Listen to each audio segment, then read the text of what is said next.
Alors on se retrouve pour la suite de mon challenge 1 to 10 ETH.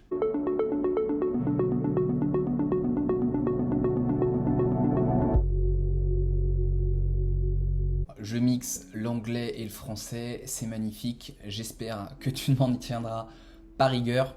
Donc si tu n'as pas vu la vidéo d'introduction ou l'épisode 1 de ce challenge, je vais te le résumer très rapidement. L'idée est de partir de 1 ETH, d'arriver jusqu'à 10 grâce majoritairement au flip de NFT, mais également grâce à de l'investissement dans des DAO, peut-être éventuellement aussi différents airdrops.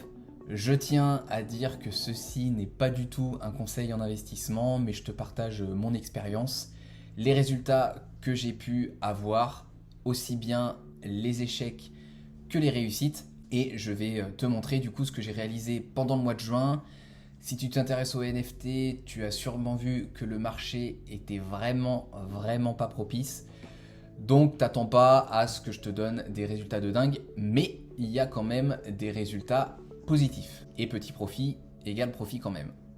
Donc le premier profit, et on va commencer avec le plus important, je l'ai réalisé avec la collection Genuine Undead. Donc je t'en avais déjà parlé, il me semble, dans la précédente vidéo pour te parler de mes acquisitions.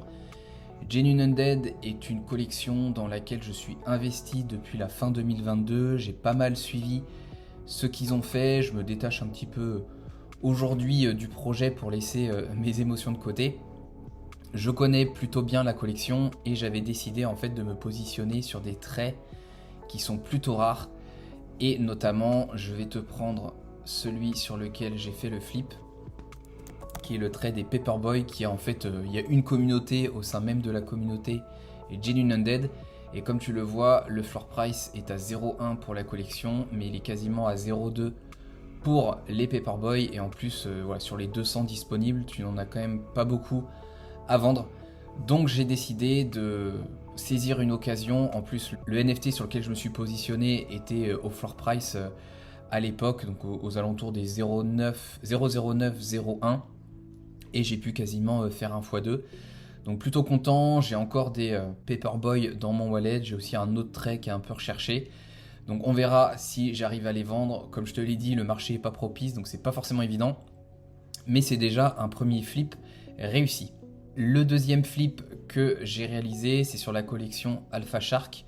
Donc le floor price était un peu plus important, courant juin, on était plutôt autour des 0,15. Mais en regardant la collection, tu verras qu'il y a finalement peu de barrières, dans le sens où entre le floor price ici, un peu plus que 0,1 et 0,14, finalement tu as peu de ventes, donc ça peut vite monter. Et j'avais fait un petit profit sur cette collection, sachant que ce flip, je ne l'ai pas réalisé tout seul, mais je fais partie d'un alpha. Donc qu'est-ce qu'un alpha? En fait, je fais partie d'un groupe où on me dit grosso modo quoi acheter et quand, et quoi vendre et à quel prix. Notamment cette collection, c'est un call que j'ai suivi qui s'est avéré positif. Si ça t'intéresse, tu peux me poser tes questions en commentaire ou directement sur Twitter. Mais il y a nombreux de ces calls qui seront faits grâce à ce groupe alpha, car je ne suis pas du tout un spécialiste des NFT et encore moins du flip, donc je préfère être accompagné par les meilleurs. Le dernier petit flip que j'ai réussi, c'est sur la collection Impostor. Alors pas directement Impostor, car en fait j'ai acquis 2 Impostors le mois dernier, un pour notamment qui m'a servi à faire cette chose, c'est que les Impostors avaient quelques éléments attachés au NFT, et notamment le voxel impostor qui n'avait pas été claim en fait sur l'impostor que j'avais pu acquérir, et du coup j'ai pu le revendre, donc faire aussi un petit profit. Parfois ça peut être intéressant aussi de fouiner et de connaître les collections pour avoir ces petites astuces. Je l'avais évidemment pas trouvé tout seul, mais c'est également au sein du groupe Alpha dont je fais partie que j'ai pu avoir les petites infos exclusives. Et pour finir, j'ai contribué dans la DAO d'Apecoin, donc j'aurais sorti une vidéo sur le bilan de ma saison 2 juste avant cette vidéo, donc je te mettrai le lien. Et j'ai gagné 81 Ape que je pourrais bientôt récupérer. Aujourd'hui, l'Ape a pas mal baissé depuis le mois dernier, mais voilà, 81 Ape x 1,70, on doit être à un peu moins de 150 €, donc c'est toujours bon à prendre, ça fait pas tout à fait 0,1 ETH, mais on n'est pas très loin. Donc par rapport à l'objectif initial, donc le mois dernier on avait fait un peu mieux parce qu'avec 2 flips et les premiers gains de la DAO de cette même saison, on était à 0,21 ETH, sachant que j'avais compté les 40 premiers apes que j'avais gagnés à l'époque.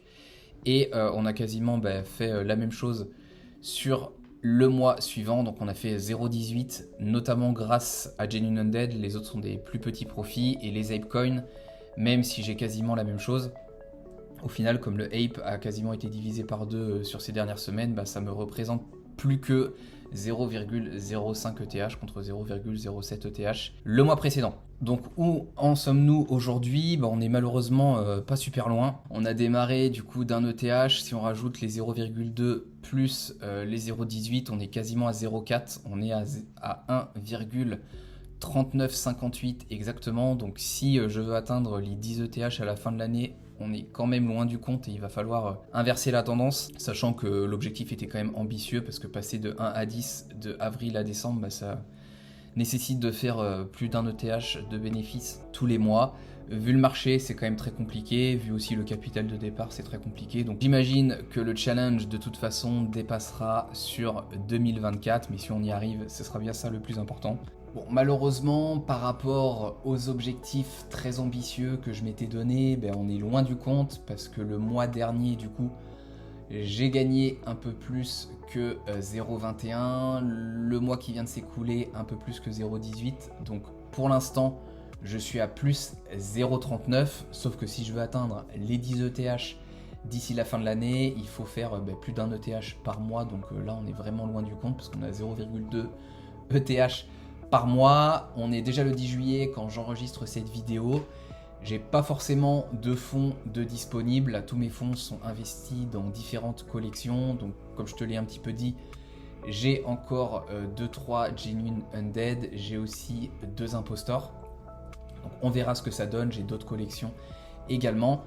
J'espère qu'on va vivre le NFT Summer, même si pour l'instant c'est pas du tout garanti, bien au contraire, pour pouvoir dynamiser mon bag, surtout le capital de départ, parce que forcément si on a un ETH de disponible ou si on en a 3, on peut pas faire autant de choses, on peut pas prendre autant de risques, et du coup ça nous permet aussi d'aller moins vite, mais moins vite dans les deux sens, moins vite dans les gains, mais aussi moins vite dans les pertes. Donc il ne faut pas être trop gourmand, pas trop greedy, comme diraient nos amis les Anglais. Donc je te retrouve le mois prochain pour le bilan du mois de juillet. Pour l'instant, c'est pas ultra bien parti. Allez, on se voit le mois prochain.